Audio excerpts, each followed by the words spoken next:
Ya, saya mau bercerita sedikit mengenai bagaimana Hitler bisa berkuasa di Jerman. Jadi, seperti yang kita ketahui, Hitler adalah salah satu pemimpin dunia yang paling mematikan. Jutaan manusia mati, terutama bangsa Yahudi di zaman ketika Hitler berkuasa di Jerman dengan partai Nazinya. Nah, pertanyaan yang penting untuk kita jawab adalah bagaimana Hitler itu bisa berkuasa pada awalnya. Bagaimana mungkin sosok seperti Hitler yang rasis, yang fasis bisa terpilih sebagai pemimpin nomor satu di Jerman. Pada waktu itu sebagai kanselir. Jadi, seperti yang diketahui bahwa dalam sejarah kita terjadi yang namanya Perang Dunia ke-1. Di Perang Dunia ke-1, Jerman kalah. Sehingga Jerman pada waktu itu dihukum oleh negara-negara pemenang perang untuk membayar rugi perang atau kerusakan-kerusakan yang terjadi akibat Perang Dunia ke-1. Selain itu terjadi yang namanya penghukuman-penghukuman dalam bentuk yang lain, sehingga ekonomi dari Jerman ini terperosok, krisis. Pada waktu itu masyarakat Jerman tentunya depresi, kesulitan hidupnya yang tadinya berkecukupan menjadi miskin karena ada Perang Dunia Pertama. Nah, akibat dari adanya Perang Dunia Pertama ini membuat masyarakat Jerman pada intinya sengsara. Lalu muncullah sosok yang bernama Hitler yang memiliki retorika yang sangat luar biasa. Kemampuan orasinya, kemampuan public speakingnya, membuat banyak masyarakat Jerman pada waktu itu terkesima dengan adanya sosok seperti Hitler ini. Hitler dianggap sebagai suatu tokoh yang memberikan harapan baru bagi masyarakat Jerman untuk kembali menjadi negara yang superior kembali sebagai masyarakat Jerman yang setara dengan negara-negara Eropa lainnya. Lalu bagaimana sebenarnya Hitler bisa berkuasa? Jadi seperti yang saya katakan tadi, setelah Perang Dunia ke-1, masyarakat Jerman ini sengsara. Hidupnya kesulitan. Cari makan susah. Dalam kondisi masyarakat seperti ini, rentan sekali terjadi yang namanya pemikiran ekstrim untuk mencari validasi dari identitas mereka. Lalu datanglah sosok Hitler dengan kemampuan retorikanya yang sangat luar biasa. Hitler mengkambing hitamkan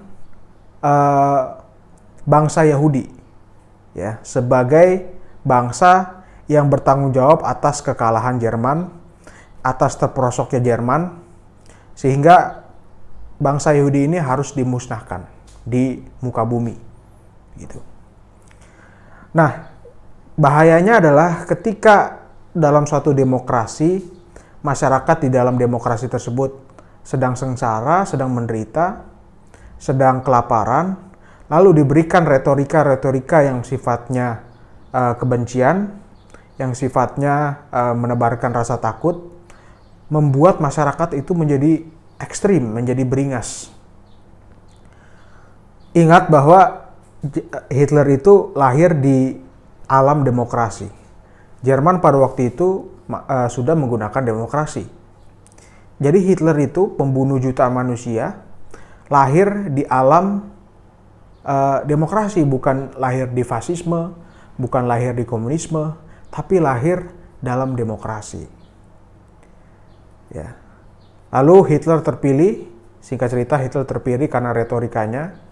Masyarakat Jerman terbeli ya dengan retorika dan narasi dari Hitler yang mengkambing hitamkan Yahudi, yang dimana masyarakat Jerman menaruh harapan ke Hitler agar masyarakat Jerman ini bisa kembali superior.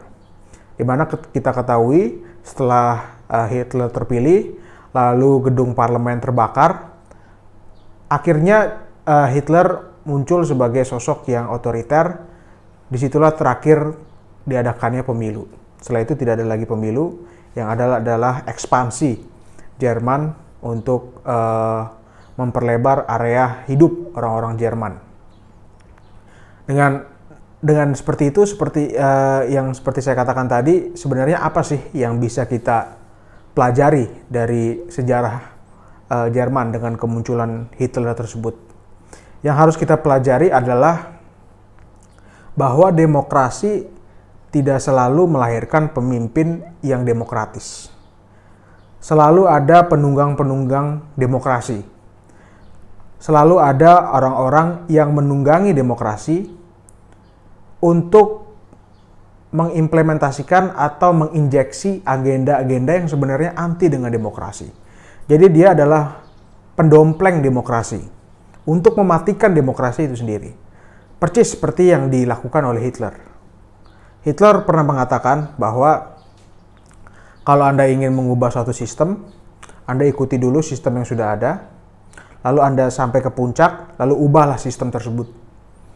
Nah, itu yang persis yang dilakukan Hitler. Hitler ikut pemilu, Hitler membentuk partai politik, Hitler terpilih. Setelah terpilih, dia menjadikan dirinya sebagai diktator Jerman, membunuh jutaan manusia, melakukan perang, dan yang kita tahu semua dan kita semua sepakat bahwa Hitler adalah salah satu pemimpin dunia yang sangat mematikan sampai sekarang.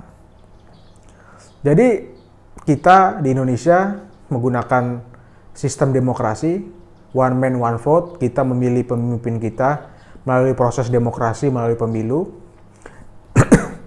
Namun yang harus kita perhatikan adalah dan kita pantau, observasi adalah siapa ini di Indonesia yang mencoba untuk mendompleng demokrasi, untuk menginjeksi agenda-agenda anti-demokrasi.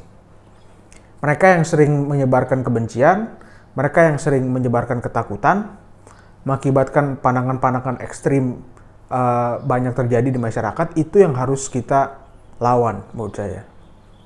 Jangan sampai kita seperti kondisi masyarakat Jerman pada waktu itu, yang terbuai dengan retorika dan narasi kebencian dan rasa takut, sehingga masyarakat terbeli dengan narasi tersebut.